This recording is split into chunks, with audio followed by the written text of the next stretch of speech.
Okay, what I'm going to do here is talk about why I don't think humans are ever going to get to the stars. Now, we've been to the moon, and we're going back. I think there's a very good chance we will eventually land on Mars. I think it's not going to be as soon as they expect. I've been following the information on the Starship program, and just actually a few minutes ago I was watching a YouTube video on why SN11 blew up, and it showed a fire in the engine, and they had very up-close scenes of the fire going on. And this isn't the first time there's been a fire in the engine on that series of ships. And until they get that cleared up and stopped, the Starship program's not going to succeed.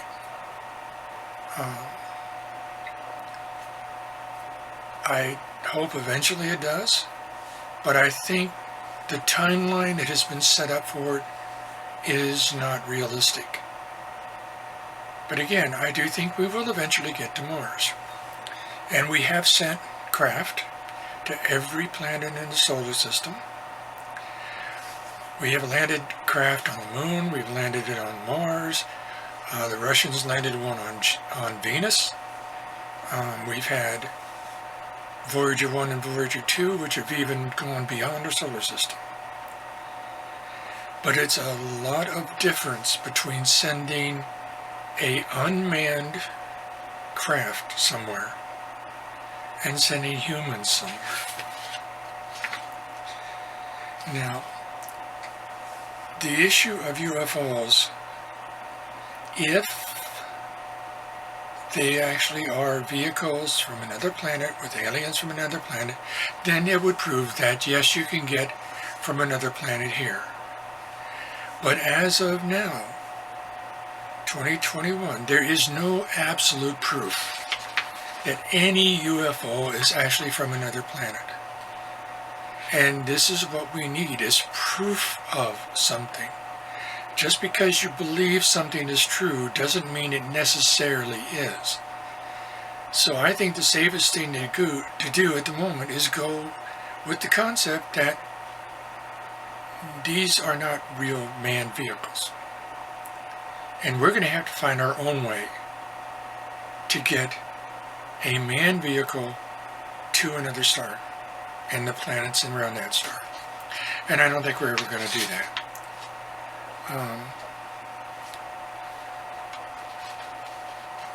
I've loved science fiction. Even when I was in junior high, I was spending time in the library reading science fiction books, and remember specifically Galactic Derelict by Andre Norton.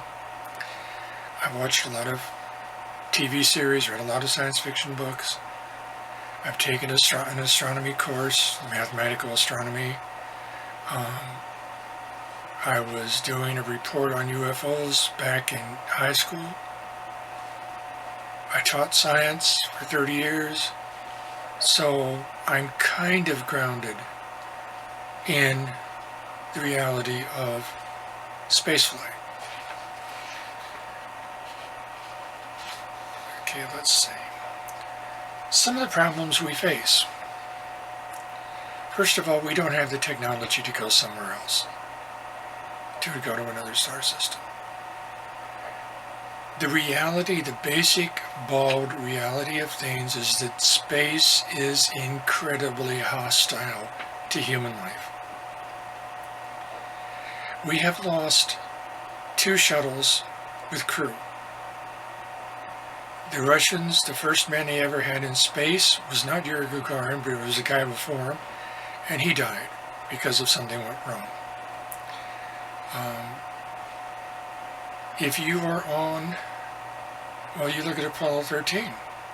They could have died if they weren't such incredibly brilliant men that figured out how to do this and how to get everything set up so that they at least stood a chance of getting back. But when you're in space, you're in a very hostile environment. And if something goes majorly wrong, you're going to die. I mean, that's just the way it is. It's not like, if your car breaks down and you get out and it's a major rainstorm, you might have this happen or you might have that happen. In space, if it breaks down, you're dead. So we're going to have a technology that can protect human beings the entire length of however long a trip might take to other stars and even to Mars. Mars trip is going to take at least 9 months. And that's 9 months where something can go wrong. Now, one of the things that nobody seems to address is the price, the cost of these things. When you look at science fiction shows, DS9, the battle when the Federation fleet was going to meet the Dominion fleet, and you look at the graphics there and you've got hundreds of ships. Well, where did these people get the money to build all these things? Spaceships are expensive. One of the reasons the Apollo program stopped was because it was so expensive and people were losing interest in it. So you're going to have a source of money that you can spend on the spaceships and not have to spend on other things like infrastructure, medical technology, food for people, fighting climate change and so forth. In other words, you're going to have most of the other problems solved on the Earth before you can actually start coming up with the money to build ships that can go from here to another star. The closest one being the Centauri star system, which is like 4.3 light years away. Now, why aren't we going to come up with that money anytime soon? You look at the world. It is totally at war with itself. People are. You have major political differences all over the world. You've got the communists, you've got the people that support democracy, you've got all sorts of different political positions. There's no unity there at all. Even within our own country, you look at how divided our country is. There's no unity there. You look at the religious divisions in the world. Christianity versus Islam. Major disagreements. Major sources for prejudice and mistreating people. You've got gender divides. Women are not equal to men. Not as far as being treated with the same degree of respect and the same rights. Proof of this is in the massive effort to ban all abortions, to take away the woman's right to decide what to do with her own body. You've got major division of people by color, particularly in the United States. You've got black people who are mistreated by the police. There's no two ways about that. Anybody that watches the news knows that. I'm keeping up on the George Floyd situation, the trial of Chavez, I believe it is the officer's name. So we are divided. In this nation, we are divided in the earth, and until we can have some kind of unity and some kind of solution to the major problems the earth actually fails, we're not going to be able to come up with the money to have any kind of sustained interstellar space project. Now, Star Trek, the United Earth, no problem. But that's fiction, not reality. Okay, problems in flight. Radiation. When you are in space, you're subject to being hit by the radiation in space. Now, we're on Earth, and we're not exposed to as much of that because we've got a nice atmosphere around us that protects us. We've got another electromagnetic field around us that protects us. Out in space, you've got nothing. And so you're going to have to find a way to control the amount of radiation that the people in the ship are exposed to. And it's going to have to work for however long that ship is going to wherever it's going to. At the moment, beyond our technology. Medical emergencies. People get sick. And I don't care how healthy the people are, when the ship launches, things can still happen. Maybe somebody has an appendix attack. Well, you're going to have somebody on board that knows how to treat that. You're going to have all the materials on board to treat that. And at the moment, again, we don't have that kind of technology that would work that well over that long period of time. You're going to have problems with having enough food and water on the ship. And if anything goes wrong with that at all, you're screwed. Because it's not like, there's a 7-Eleven or any other kind of place that you can pull over to in space and fill up your water supply and buy your snacks and just go on your way. You're limited. The people are going to be limited. And if anything goes wrong, that's it. Could very well be accidents with space debris. We know where the planets are, we know where the moons are, but we don't know where every single bit of loose rock is, especially in the Kuiper Belt and the Oort cloud. Now, we might not have troubles with that. We might not. But once we get beyond our solar system, we really don't know what's out there for sure. There might be small asteroids that we don't know they're out there we could run into. There are rogue planets. These are planets that, for some reason or other, were kicked out of the solar system, and they're out there now going through space, and we can't see them, and we don't know they're there. Now, Star Trek has the deflector shield, which can get rid of small things, and that's possible. But what are you going to do if you run into a rogue planet other than to be squashed? There could be other things out there that we don't know about. Debris from this, that, or the other thing.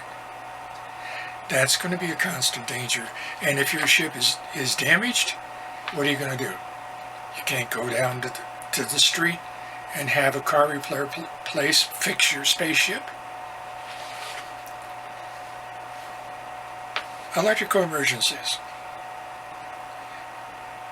If something goes wrong electrically on your ship, you're going to have to hope that you've got somebody there that can fix it. Because if not, you're had again. The length of the voyage. Now, the nearest star is over 4 light years away.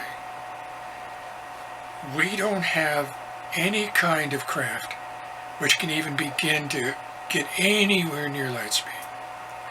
And I don't see that happening for a very, very, very, very long time, if ever. So any vehicle that leaves the Earth to go to another star, it's going to take decades at a minimum, maybe hundreds of years to get there. So the typical thing in science fiction is you have some kind of hibernation chamber where the crew gets in there, they're put into a suspended animation, and then when the spaceship gets near to where they're supposed to go, they're woken up. Again, technology that we don't have. Maybe eventually we would, but we don't know. And then there's something that isn't generally considered when we get to another planet, if we do. And it looks like it's a planet that may have some kind of life on it. And so obviously it would be worth checking out. Now in science fiction, they either take some kind of shuttlecraft down to the planet, or they beam down to the planet, or they land the ship on the planet. What they don't take into consideration is evolution. Now this is what I mean by that. We're on the Earth. Our species evolved on the Earth. We are used to the Earth conditions. We are generally used to the microorganisms that are on the Earth. Now, every so often something goes really bad. The bubonic plague, for example. It wasn't expected. We didn't have the medical facilities to handle it. We're now in the midst of a pandemic. Over 500,000 people in this country alone have died from it. And it's not over. But generally, we can still handle most of the things that evolved on this planet because we evolved along with them. A very good example, though, of what can happen if you're not used to certain microorganisms is what happened to the Native Americans when the explorers from Europe came over. The Native Americans grew up in the Americas with the conditions, the biological conditions that were there. The Europeans grew up in Europe and they had been exposed to certain microorganisms that weren't in the Americas, particularly smallpox. So when they came over here and the explorers landed and the settlers started setting up, the Native Americans got exposed to germs that they had absolutely no immune system protection. And they died in vast numbers. In some cases, some tribes would lose 80 to 85% or more of their people because of these diseases. Now, if we land on another planet, it grew up on its own. We have no experience with the life forms on that planet or the microorganisms on that planet. And our bodies are not going to have any immunity at all to anything that might have grown up there that's native to that planet. So in order to land on something, you're going to have to take the time to have your spaceship in orbit, take samples of it, test all the samples, find out if there's anything that's dangerous to human beings, and hope you get all of that and develop some kind of vaccines for the people to land. Now, it's not impossible, but there again, there is the chance that something could go wrong. And in every single case, if something goes majorly wrong on either the flight there, while you're there, or the flight back, you're going to lose the crew. Space is hostile. So I don't think we are ever going to get to the stars. We've been to the moon. I think we're going to get to Mars. But I think the rest of any kinds of interstellar travel isn't going to happen.